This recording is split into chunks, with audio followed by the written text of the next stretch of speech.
femme. Je m'appelle Julia Sahuc, j'ai 31 ans.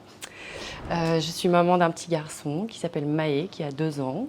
J'aime sortir, voir mes amis, faire la fête quand je peux, parce que quand on est maman, on peut un peu moins, ou c'est différent, c'est plus difficile le lendemain. Et puis, humeur du jour, je vais super bien. Ravie de vous rencontrer tous, c'est un moment qui est très sympa. Et moi, je m'appelle Raphaël Raymond, j'ai 31 ans également. Je suis aussi maman d'un enfant de 3 ans et j'aime faire du tennis, de l'acrobranche, du ski et plein de choses. Voilà pour les présentations. Top. Vous passez le tour ou vous vous présentez Passez le tour. Joker. Et donc j'ai entendu beaucoup de STMG. C'est ok, c'était l'équivalent d'STG, nous? Oui, c'est ça. Ok, très bien. Alors moi je vais commencer, donc j'étais à votre place il n'y a pas si longtemps, enfin si longtemps, mais j'ai l'impression que c'était hier. J'étais interne au lycée, j'avais ma chambre pas bien loin là-bas. Je pense qu'on est unanimes toutes les deux pour dire qu'on a clairement passé nos plus belles années ici. Alors vous vous en rendez peut-être pas compte encore, mais vous allez voir que c'est un moment très cool le lycée. Donc profitez encore là, prenez tout ce que vous avez à apprendre. Voilà, donc moi j'ai fait ES, donc économique et social, on n'avait pas tout à fait les mêmes bacs que vous, avec option anglais et option sport. Voilà, c'était un bac pour nous. Après, je suis partie d'ici, je suis allée faire l'IUT à Saint-Étienne, GEA, gestion d'entreprise et des administrations, un IUT assez généraliste. Voilà, j'ai continué avec une licence pro en ressources humaines. J'ai entendu qu'il y avait une option là-bas, RH, c'est toi, non? Ouais. Voilà, donc je suis partie plutôt sur la RH et en fait, licence professionnelle, du coup, je l'ai fait en alternance. Donc dès mon bac plus 3 en fait. Et du coup, j'ai continué ensuite tout mon cursus, donc jusqu'en master, en dernière année de master, en alternance. Voilà, donc je suis sortie du coup de mes études avec un master et 3 ans d'expérience professionnelle au final. Voilà. Les masters, j'en ai fait 2. J'ai fait gestion d'entreprise et gestion de projet. Voilà, donc ça a permis d'avoir une double compétence sur ces sujets-là. Voilà, et alors oui, donc du coup, moi ça s'est un peu entrecoupé parce qu'en fait pendant ma licence RH, du coup, j'avais déjà un emploi en alternance. Donc là, moi j'étais en recrutement en fait, dans un cabinet de recrutement sur un pan bien particulier des ressources humaines, mais qui a été super intéressant, qui m'a permis de découvrir plein de métiers. Voilà, en fonction des besoins des entreprises, je recrutais les personnes qui allaient correspondre à ce qu'ils recherchaient. Voilà, c'était super intéressant. Et ensuite, mes 2 années de master, je les ai fait au sein d'une coopérative laitière. Alors, je vais plutôt vous dire les marques qui gèrent, mais Yoplait, les yaourts que vous mangez, le Candia, le lait, etc. Une énorme coopérative. Le siège était à Paris, où là, j'étais donc à la direction communication et je gérais plutôt des gros projets événementiels dans la société. Voilà. Je suis partie ensuite en Irlande, c'est pas marqué là, mais voilà, j'ai eu envie un peu de voyager. Je suis partie travailler là-bas, apprendre aussi la langue un peu plus que ce qu'on fait ici à l'école, voilà, s'immerger vraiment dans le pays. Et puis quand je suis revenue, j'ai travaillé un petit peu avec Raphaël qui m'a embauchée, elle vous expliquera. Ensuite, je suis arrivée chez Iliwap, donc c'est l'entreprise où on est aujourd'hui. On vous expliquera un petit peu plus ce qu'on fait en tant que chef de projet au départ. Et là, j'ai pris la direction de la société il y a 3 ans. Voilà, donc aujourd'hui, on a 10 salariés dans cette société et j'ai ensuite embauché Raph. Je lui ai rendu l'appareil. Voilà pour moi. Et pour moi, donc j'ai fait aussi un bac ES. Ici, j'avais option, comme Julia, anglais et sport. Suite à ça, j'ai fait une licence LEA à Saint-Étienne. Je suis partie 1 an à l'étranger pour ma L3. Donc j'ai fait 1 an en Espagne et j'ai fait 2 mois à Malte. C'était très bien et je vous le conseille vivement.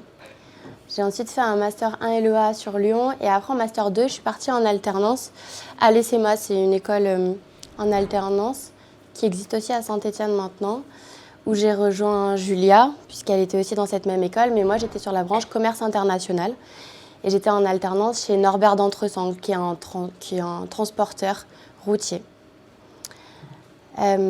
Suite à ça, mon expérience chez Norbert d'Entresang ne m'a pas plu du tout. J'étais en qualité satisfaction client, donc je faisais des tableaux Excel toute la journée.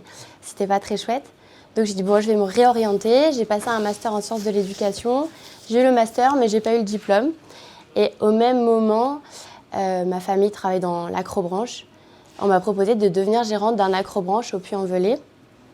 Donc j'ai géré tout le projet, c'est-à-dire de la réponse de l'appel d'offres. L'appel d'offres, c'est la mairie qui a dit on veut un accrobranche sur la ville, est-ce que vous pouvez y répondre? J'ai fait la réponse, on a dit oui. J'ai créé l'accrobranche avec notre entreprise familiale et je l'ai gérée pendant 3 ans au Puy-en-Velay. Donc c'était hyper enrichissant puisque j'ai géré la communication, j'ai eu mes diplômes en accrobranche, j'accueillais les gens, j'étais aussi moniteur, etc. Mais c'était une expérience très saisonnière puisque je travaillais que de avril à septembre. Et pendant une saison creuse, Julia m'a dit j'ai besoin de monde au commerce, je commence à avoir plein de clients, plein de prospects, s'il te plaît, viens m'aider. J'y suis allée, je lui ai dit ok, mais seulement 4 mois et après tu me laisses dans ma forêt. J'y suis allée d'abord 4 mois, je suis retournée à l'accrobranche, je suis retournée chez Iliwap, je suis retournée à l'accrobranche et puis finalement je me suis arrêtée sur Iliwap. Et aujourd'hui, je suis directrice commerciale d'Iliwap, j'ai une équipe de 5 personnes, je gère la France et l'Espagne et je gère également tout ce qui est communication et partenariat chez Iliwap. Alors, directrice générale, c'est bien un grand mot. Qu'est-ce que ça veut dire? Une femme chef d'entreprise, quand même. Voilà, Enfin, une femme, c'est ça, exactement. C'est possible, les filles, c'est possible. regarde toutes celles qui sont là. Ouais, c'est possible. C'est possible, et en étant aussi maman, en faisant une famille, et tout ça, c'est possible. Il n'y a pas de souci. Alors, qu'est-ce que ça veut dire la direction générale d'une entreprise? Donc, nous, il y a 10 personnes, donc ça reste une petite structure, mais bon, avec déjà des problématiques. Et ben, c'est en fait voilà, toute la gestion stratégique de l'entreprise, c'est-à-dire j'ai aujourd'hui 10 salariés, on a un projet d'entreprise, où est-ce qu'on veut aller à court terme, moyen terme, à long terme, pour que l'activité en fait perdure. Hein. Voilà, donc là il y a toute une vision stratégique à mettre en place sur quel marché on va, comment on y va, avec quel produit, qu'est-ce qu'on fait, à quel prix, qu'est-ce qu'on dépense pas, combien on paye les gens. Etc. Voilà, on recrute pas, toutes ces questions-là, pour établir un plan à plus ou moins long terme. Voilà, donc avec la supervision, donc il y a Raphaël qui gère le commerce et puis j'ai un directeur technique qui gère la partie développement, puisque nous, en fait, Iliwap, c'est une application mobile. Donc, on vend une application mobile aux mairies, ou comme dans toutes les villes de France, il y a une mairie, et elles utilisent cette appli pour communiquer avec leurs habitants sur différentes choses, de la vie de tous les jours, la météo, etc. Voilà. Et donc, c'est aussi en lien avec Raphaël et Cédric, qui est le directeur technique, de mettre en place la stratégie dans leurs domaines respectifs. Puisque nous, on a besoin de développeurs pour que l'application existe et on a besoin de commerciaux pour aller vendre ce que font les développeurs. Donc il faut que tout ce petit monde fonctionne bien ensemble et que l'harmonie dans l'aquarium, comme on dit, soit toujours maintenue. Donc ça, c'est ma mission première. Voilà, donc après aussi avec une partie légale, les budgets, la compta, etc. Et puis une grosse partie management. Donc ça aussi, c'est un grand mot. On vous l'apprendra peut-être dans vos futures études, qu'est-ce que c'est le management, comment on manage, etc. C'est un apprentissage de tous les jours. Même si on vous l'a appris, on vous a appris les grands concepts, ça c'est vraiment quelque chose qui, dans la pratique, est à éprouver tous les jours. Parce que chaque humain est différent, donc forcément, il y a 1001 façons de les gérer. Donc ça, il faut le prendre en compte et c'est chaque jour un renouveau, on va dire. Un défi, on va dire. Un défi, ouais, c'est ça, un défi. C'est OK? Ouais. Pour moi, donc, en tant que directrice commerciale, je gère la politique commerciale France et export, c'est-à-dire quelle stratégie on met en place, quels tarifs, quelles offres. Je gère les objectifs des commerciaux, c'est-à-dire chaque semaine, je leur demande si elles ont, c'est que des filles, si elles ont réalisé leurs chiffres ou pas, comment elles pourraient faire mieux, qu'est-ce qu'elles me préconisent, qu'est-ce que moi je leur conseille. Et on essaie d'avancer ensemble vraiment pour faire mieux et vendre plus. Du coup, cette application mobile auprès des collectivités. Donc, je dirige et j'accompagne toute l'équipe. Je dois aussi gérer tout ce qui est image de l'application mobile et de la société. C'est-à-dire que j'entretiens les réseaux sociaux, notamment LinkedIn beaucoup, un petit peu Facebook, les sites internet, les salons commerciaux. On en fait plus de 20 par an où en fait on a un stand, on vient se présenter, on rencontre les élus. Les élus, je ne sais pas si vous savez ce que c'est un élu ou pas. Quelqu'un sait? Non. Non. Dans les mairies, la gestion dans les mairies, elle se fait beaucoup Donc en fait, c'est divisé. Il y a des agents, donc c'est des personnes qui travaillent en mairie au quotidien. Donc par exemple, il y a des chargés de communication, il y a des agents techniques qui vont faire les espaces verts, etc. Et puis il y a des élus qui sont réélus tous les 6 ans, si je ne me trompe pas, et qui, eux, vont prendre les décisions. Ils se réunissent en conseil et disent, bon, est-ce qu'on prend une application mobile pour la ville ou pas? Oui ou non? Est-ce que on rénove telle rue? Est-ce qu'on fait une aire de jeu dans la ville, etc. Donc voilà, l'idée de ces salons, c'est d'aller rencontrer ces élus-là qui sont en fait décisionnaires et qui vont pouvoir mettre en place l'application mobile sur leur ville ou pas. Je gère aussi les grands comptes, c'est-à-dire qu'on peut travailler avec des toutes petites mairies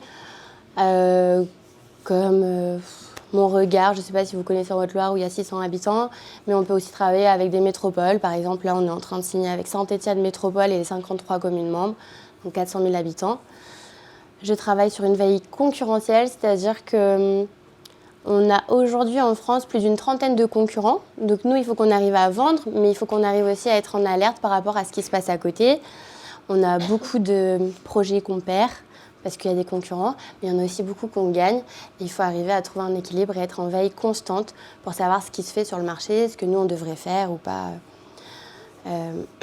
pour avancer. Et puis, je gère les budgets des salons, de la communication, etc. Toutes les deux, vous vous ennuyez pas. Non. Vous vous ennuyez pas. Puis c'est très varié. Enfin, je ne sais pas si vous remarquez, mais c'est vraiment très varié ce que vous faites. Ouais. Ouais. Quand on a une petite structure, on doit être multi-compétent. On est assez polyvalent, ouais. Après, ce qui est intéressant aussi, c'est que chacune dans nos domaines, on a commencé par notre métier, ce qu'on savait faire.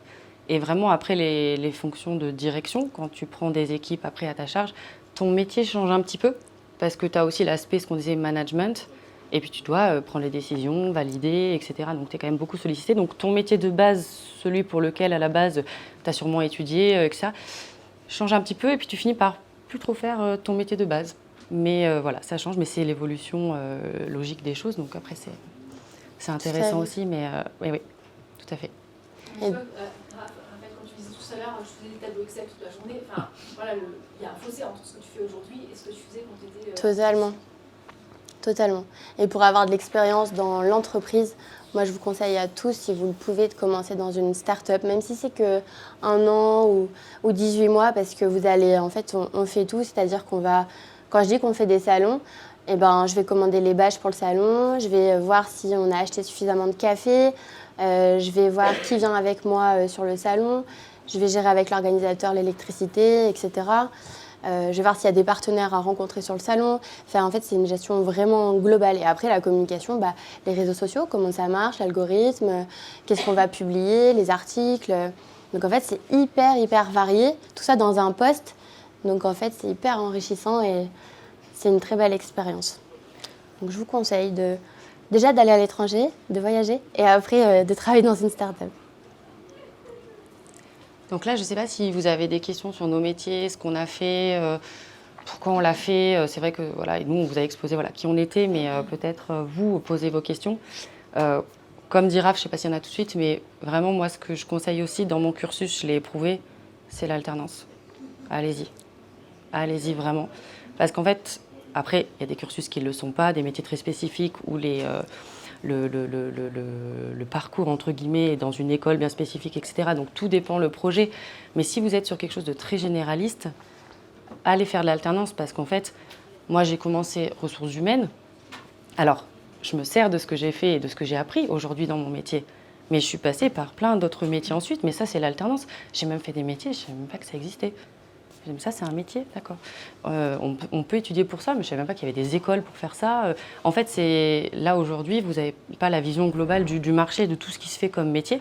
Mais justement, l'alternance va pouvoir vous permettre de vous rendre compte de tout ça. Moi, quand je suis arrivée chez Sodial, j'ai été recrutée au départ au service formation de l'entreprise. Donc, c'est un pan également des RH, la formation. Hein. On peut être spécialisé dans ce pan-là, qui est un pan très intéressant. Donc, pour en fait accompagner, mettre en place des plan de formation de chaque salarié, etc., pour les aider à monter en compétences. Donc, on négocie avec les organismes de formation, qui on va choisir, pas choisir, etc. On monte les parcours de formation, un peu ce que font vos enseignants, en fait, mais pour les adultes, entre guillemets, dans l'entreprise. Je suis rentrée par ce pan-là, Et en fait, j'ai fini à la direction communication du groupe à gérer des projets événementiels. Rien à voir. Mais si j'avais pas été dans cette entreprise-là, ben, j'aurais pas découvert en fait tout ce qui s'offrait à moi. Et puis en fait, on peut switcher assez facilement. Il y a des passerelles qui se font, qui sont assez faciles à prendre en fait, d'arriver par un biais. Et puis voilà. Donc moi, l'alternance, vraiment, allez-y. Puis vous commencerez à gagner un peu d'argent, à être indépendant, à savoir aussi ce que c'est gérer son argent. Bah, peut-être que du coup, vos parents, bah, y a des choses qui vous payeront plus. Ce sera vous qui les payerez. Ça va se faire petit à petit, mais c'est super gratifiant. Et surtout, vous sortez de l'école, contrairement à d'autres cursus où en fait ils sortent de leurs études prêts à travailler, mais c'est tout. Bah, vous sortez avec le même niveau de diplôme, mais déjà X années d'expérience. Et ça, pour un recruteur, ça fait la différence, clairement. Donc ça, je recommande, moi, c'est mon expérience. Et puis l'étranger, ouais. Il faut partir, je pense. Aller voir ce qui se passe. Oui. Est-ce que du coup, vous aviez déjà un bon niveau de langue avant de partir à l'étranger? Moi, quand je suis arrivée, j'étais en coloc avec 2 Catalans. Donc c'était à côté de Barcelone où je vivais. Et ils me disaient que je parlais comme Molière, c'est-à-dire que je parlais comme dans les livres. Que je parlais pas très bien la vie, enfin, j'avais pas les mots de la vie courante. Donc en étant avec eux, cuisiner, faire la fête, je crois que là où on apprend le mieux une langue, c'est dans la rue le soir, après 2 verres. Au club. Mais en fait, je connaissais la grammaire, je connaissais l'orthographe, j'avais fait LEA et j'adorais les langues étrangères quand j'étais ici au lycée. Mais en fait, dans la vie courante, c'était pas évident. Je savais faire une synthèse, etc. Mais en fait, ça, c'est pas utile dans la vie de tous les jours. Après, ça a fait que du coup, en 1 an, j'ai vraiment bien appris. Et ceux qui sortaient de cursus, qui arrivaient en même temps que moi en Erasmus et qui avaient fait STAPS ou qui étaient en médecine et qui n'avaient jamais en fait étudié les langues, ont eu un peu plus de mal à apprendre la langue. Et après, pour moi, je sais pas toi en Irlande, mais moi, au bout de 2 mois, j'ai eu comme un déclic où je me suis dit, ça y est, je peux dire quasiment tout ce que je veux, Ouais, même si j'ai pas le 2 mois, vocabulaire, j'arrive à m'en sortir, à trouver des passerelles et ça, c'est trop génial quand on arrive à parler une langue étrangère comme ça. C'est une Peut-être belle qu'il y en a sensation, déjà ouais. qui parlent d'autres langues ici, je sais pas, anglais ou espagnol, mais ouais, c'est agréable. Et puis pour voyager dans le monde professionnel, c'est un vrai plus ensuite. Toi Après, aussi, moi, l'Irlande, c'était un peu différent. Alors, moi, j'ai moins ce truc que Raph pour les langues. Bon, j'ai appris l'anglais comme vous, là, ici. Après, on est toujours un peu timide. Voilà, j'ai pas un niveau. Voilà, et j'ai dit, je vais plutôt partir pour découvrir une autre culture, apprendre à vivre seul, à l'étranger, dans un autre pays, où on peut moins facilement appeler nos parents. Ça, il faut un minimum se débrouiller tout seul et se dépatouiller dans des situations. Voilà, je vais à la gare, à l'aéroport, toute seule, on se débrouille, on y va, quoi. Je trouve un logement, je gère mon contrat d'électricité, plein de choses comme ça qui vont vous faire aussi grandir, on va dire. Et moi, je suis plus allée travailler là-bas. Donc, j'ai découvert une autre manière de travailler. Ils ne travaillent pas comme nous, dans les entreprises, hein, je parle. Ils ne managent pas de la même manière, ils n'ont pas les mêmes process, c'est pas pareil. Mais ça permet aussi d'aller prendre ce que tu as à apprendre et de l'appliquer ensuite chez nous et dans ton entreprise, quoi. Moi, c'était plus sur ce côté-là, mais après, oui, j'ai parlé là-bas. Je ne pensais pas arriver un jour à parler comme ça. Et quand je suis arrivée dans le taxi la première fois, je me suis dit, ça va être chaud. Et en fait, ça se décoince. Ça se décoince. C'est donné à tout le monde. Après, moi, c'est pareil, au niveau des études, j'ai fait ma licence 3 en Espagne et la relation professeur-élève est totalement différente en Espagne. Les professeurs et les élèves se tutoient, ils vont boire des verres ensemble. Moi, je sortais de la fac à Saint-Étienne, je me suis dit, mais là, tu es en train de tutoyer le prof, là, c'est normal. Et il n'y a pas de souci pour eux, ils ont des relations très proches, ils s'envoient des textos. Et ça permet aussi de voir autre chose, en fait, et d'être un peu plus, disons, ouvert sur le monde, de rencontrer d'autres histoires de vie, d'autres manières de vivre, des gens qui ont vécu des choses très compliquées, mais qui sont au même endroit que nous au moment où on fait la licence, des gens qui ont des vies beaucoup plus faciles que la nôtre, et finalement, ils ont les mêmes galères que nous. Et en fait, ça nous permet aussi d'être vraiment plus ouverts d'esprit par rapport à plein de cultures différentes, parce que Erasmus, je ne sais pas si vous connaissez, je pense que oui, mais en fait, Erasmus, c'est une année où on va à l'étranger, mais on valide quand même notre année. Et c'est vraiment multiculturel. Moi, j'étais en Espagne, mais j'étais avec des Brésiliens, des Mexicains, des Allemands, des Italiens, qui, eux, ne font pas du tout d'efforts pour parler la langue étrangère, les Italiens. J'étais avec des Français. Et en fait, c'est génial parce que c'est aussi des amis après qu'on garde et on peut aller dans le monde entier. donc je vous le conseille. Vous n'avez pas de questions par rapport à nos parcours ou notre métier Non, Ça va. un peu C'était plus, clair. ouais. Comment vous est venue l'idée de créer l'application? C'est vrai qu'on n'a pas fait le... Ouais, super bonne. Il y a beaucoup de choses à dire. Alors, donc c'est pas nous qui avons eu l'idée. En fait, moi, quand je suis arrivée, je me suis dit bon, maintenant, il faut trouver. Je suis revenue d'Irlande. Il faut trouver un endroit où tu veux te poser, commencer à faire ta vie.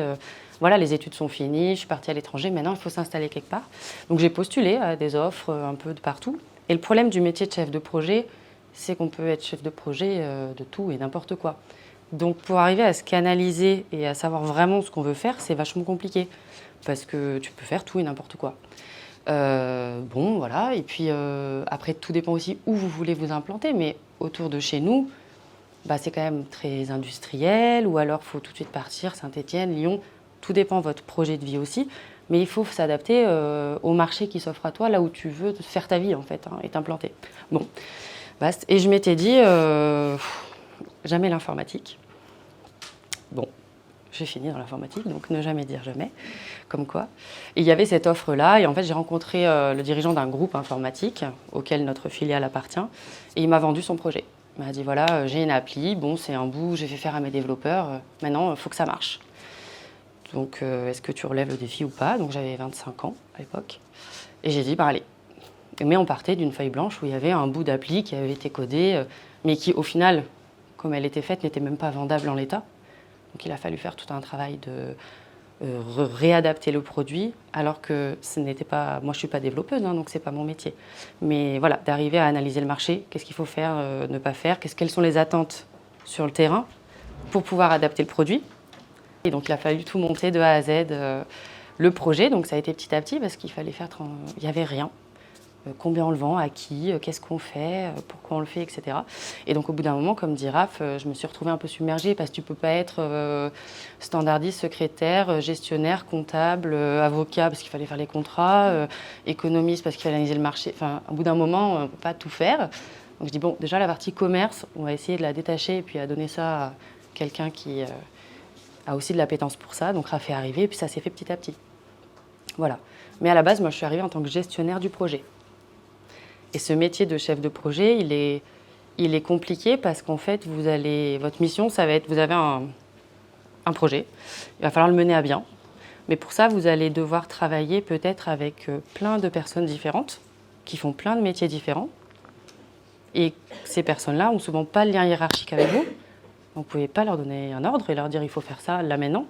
Mais vous avez besoin qu'ils le fassent, parce que si lui, il n'a pas fait sa tâche, celui d'après, il ne peut pas commencer. Et sauf que vous, on vous attend à la sortie en disant « dans tant de temps, il faut que ce soit fait ». Donc il faut que tout ce petit monde marche bien ensemble, donc il faut faire preuve de patience, de diplomatie, etc. Et arriver à travailler avec des métiers qui ne sont pas les tiens et à faire comprendre à des gens qui sont experts dans leur métier ce qu'ils doivent faire. Donc parfois, t'en as, ils ne sont pas bien contents que tu viennes leur expliquer quand tu as 25 ans, que tu es une jeune fille. Le développeur, il en a peut-être 50, il est un peu bourru. Il va dire « la gamine, elle ne va pas m'expliquer ce que j'ai à faire ». Bah si, parce qu'il va falloir qu'on y arrive quand même. Donc il faut parfois un peu ramer et se confronter à des choses des fois qui ne sont pas évidentes, mais tout est possible. Mais ce métier de chef de projet, il est super intéressant. Et puis une fois que vous savez gérer un projet, voilà, moi je le conseille si vous voulez le faire, c'est globalement, peu importe vos situations professionnelles après, vous pourrez toujours vous dépatouiller parce qu'en fait vous allez apprendre une manière de gérer des situations ou des choses. Méthodiquement, tout est un projet. Organiser une soirée, votre anniversaire, c'est un projet. Donc, il va falloir coordonner tout ça pour que ça se passe bien, etc., etc. Tout est un projet, en fait. Toute la vie est un projet. Voilà, donc c'est un métier qui est intéressant. Je recommande. Par rapport à l'idée, comment elle est arrivée avant que Julia arrive, donc c'est notre dirigeant qui s'appelle Dominique Bayon, qui a fondé le groupe en 1986, qui s'est dit aujourd'hui c'est pas possible, les mairies, elles n'ont aucun moyen pour communiquer en temps réel avec les habitants. Elles ont un site internet mais personne ne va les voir. Elles ont des mails mais tout le monde ne s'inscrit pas. En plus il y a le problème avec les données personnelles, le règlement RGPD. Donc comment on pourrait faire pour leur proposer un outil qui soit simple, qui ne soit pas très cher et qui leur permette de communiquer en temps réel. Il s'est dit on peut développer une appli par mairie, mais si on développe une appli par mairie, ça veut dire qu'on va avoir 40 applis sur notre téléphone, qu'en plus ça va être des projets faramineux parce qu'il faut des cahiers des charges énormes, ça coûte très cher. etc. Donc on s'est dit, on va développer une seule et même application mobile. Et dans cette appli, toutes les mairies pourront avoir leur compte pour communiquer avec les habitants. Voilà, l'idée, elle est partie de là. Et là, il y avait une petite version 1 qui était pas top, qu'il a filé à Julia et qui lui a dit, vas-y, débrouille-toi avec ça, maintenant tu le vends. Donc Julia, elle est arrivée en tant que chef de projet, elle est montée en compétences, elle est devenue directrice générale. Et entre-temps, il y a 3 ans, quand Iliwap marchait très bien, ça a été, c'est devenu une filiale en fait du groupe indépendante.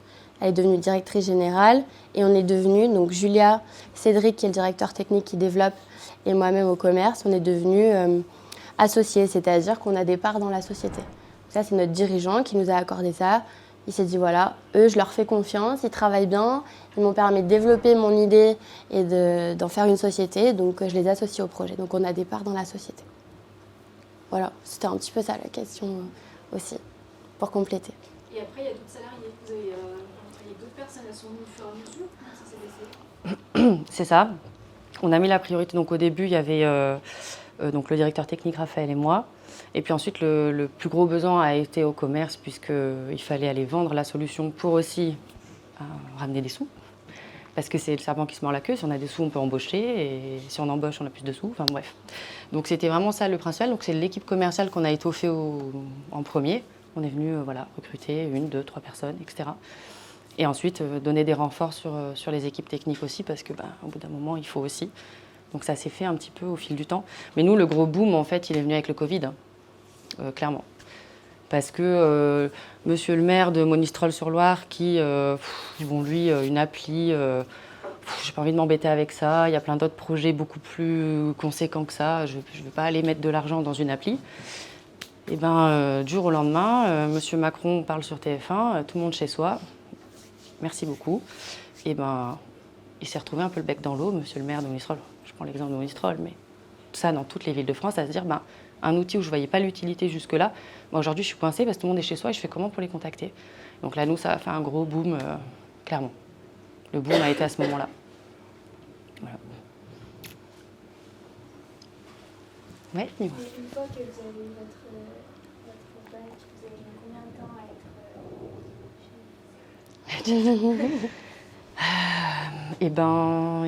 donc tu vois, le temps de faire nos études, ça c'était important, donc bac plus le master, tu vas jusqu'à bac plus 5 ans, et après c'est arrivé rapidement après en prenant la direction de ce projet-là.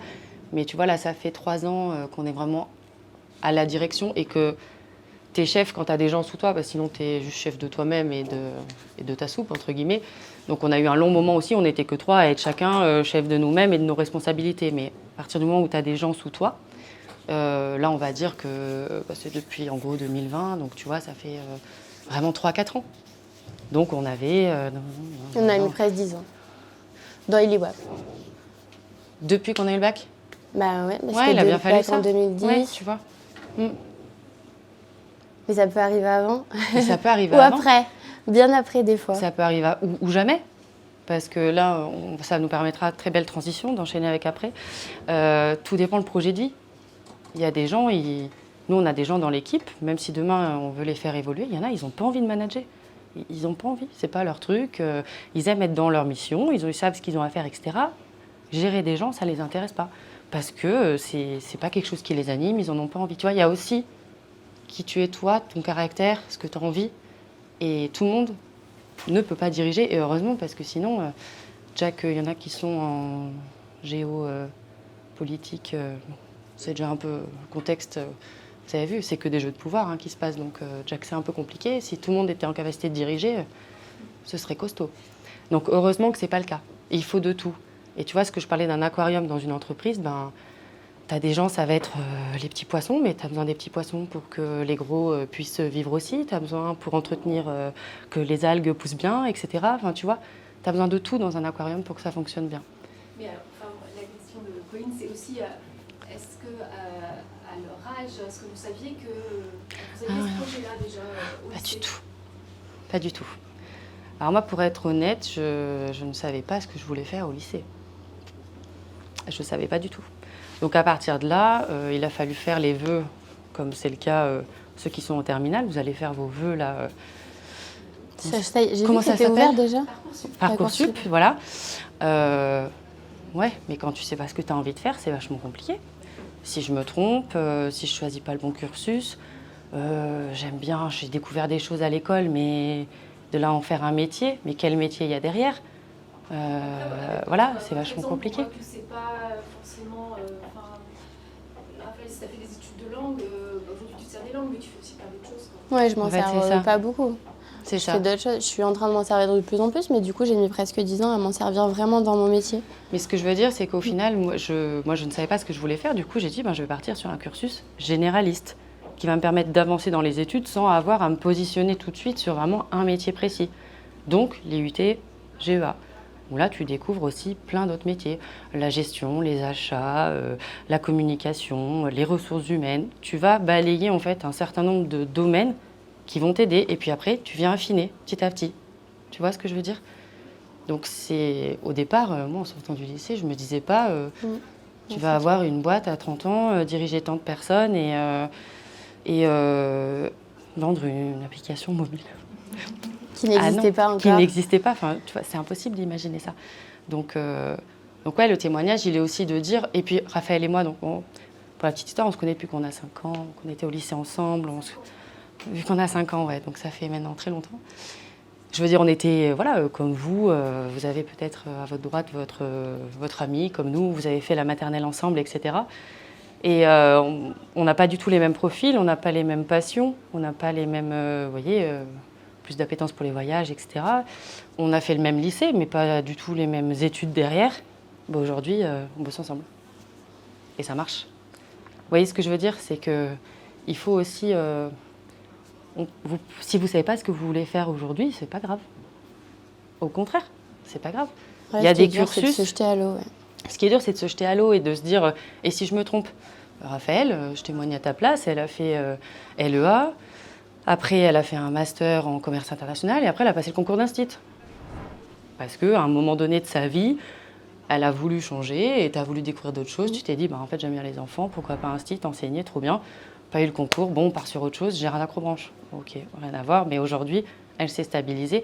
Mais tout ce que tu as emmagasiné, et moi de la même manière, va vous construire, en fait. Là, aujourd'hui, vous êtes des jeunes adultes, pas encore tout à fait adultes. Vous êtes en train de préparer qui vous allez être demain. Vous ne pouvez pas déjà avoir 30 ans à l'âge que vous avez, c'est pas possible.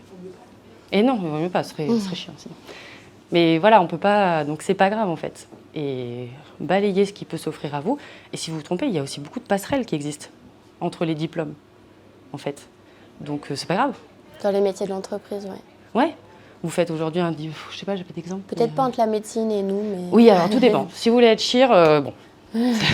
Il va tout de suite falloir aller dans le bon contexte. Mais voilà, il y a beaucoup de... Et encore, nous, on a plein de notre année à nous, sortis du lycée, qui ont fait médecine.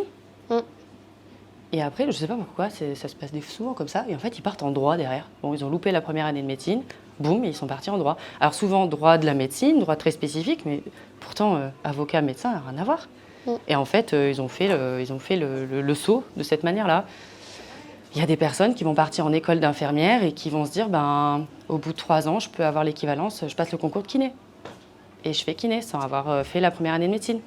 Parce qu'au début, voilà, vous voyez ce que je veux dire ?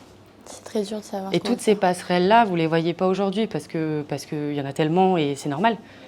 Mais c'est pas grave. Je crois que l'heure tourne. Ouais, on a jusqu'à quelle heure ? 51 ou 52.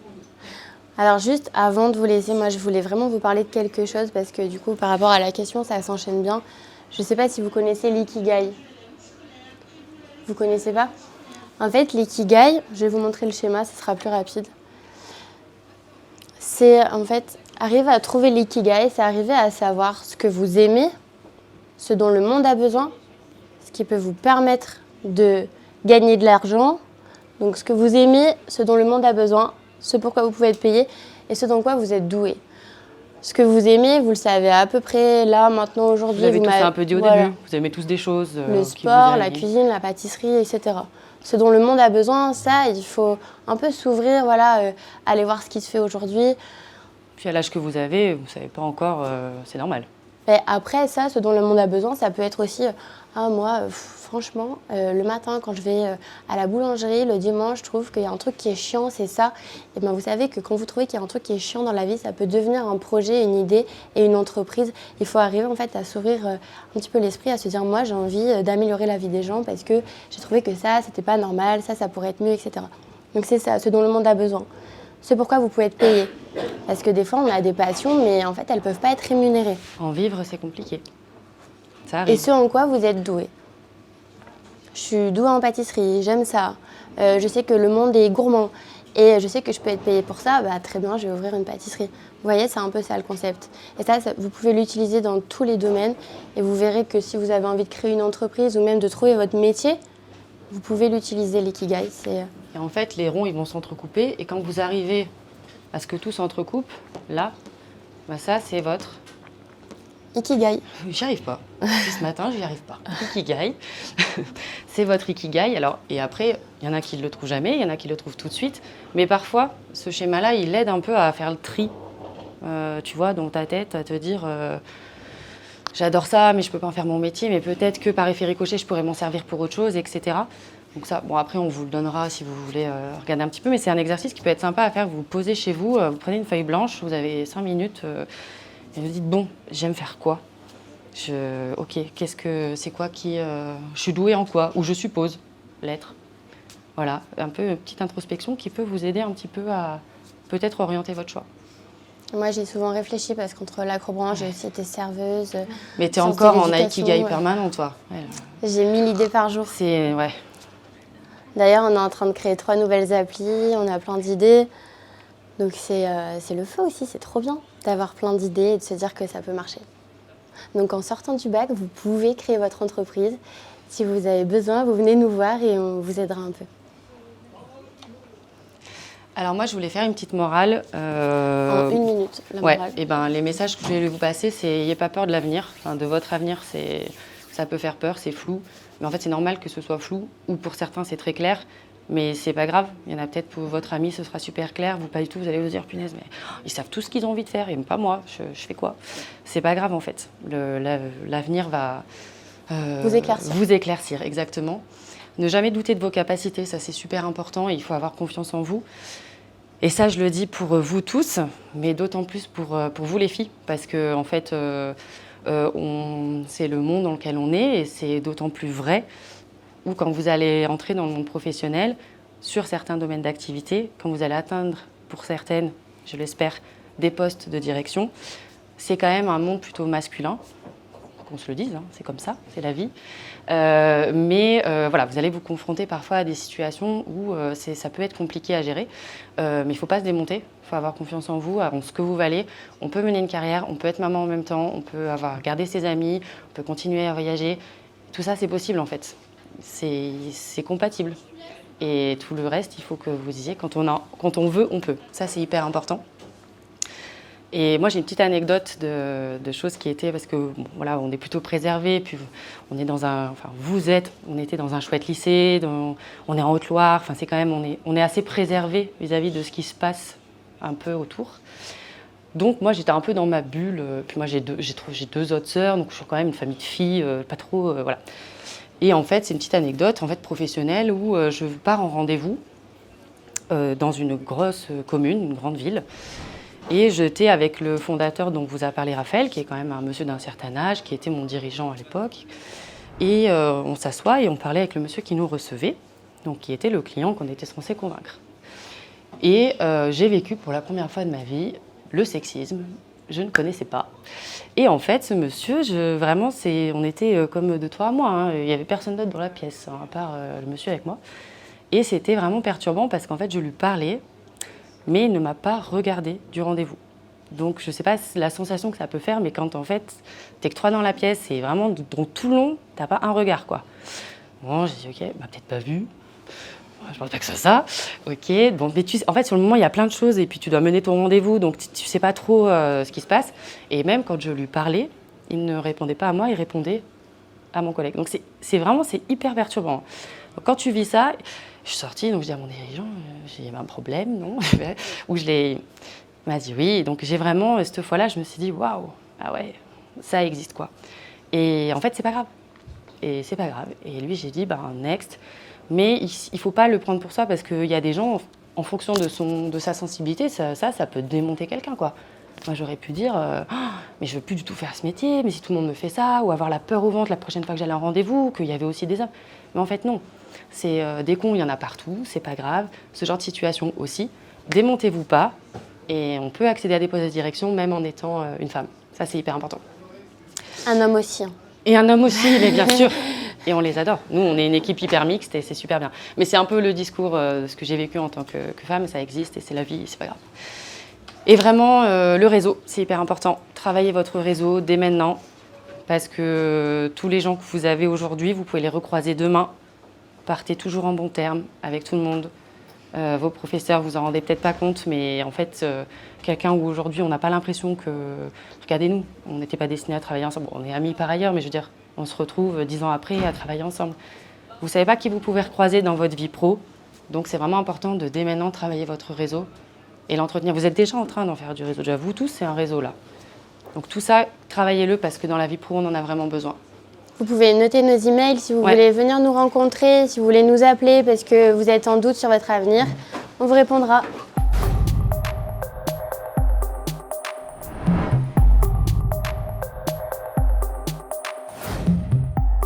Cosmic FM, Cosmic et Femmes.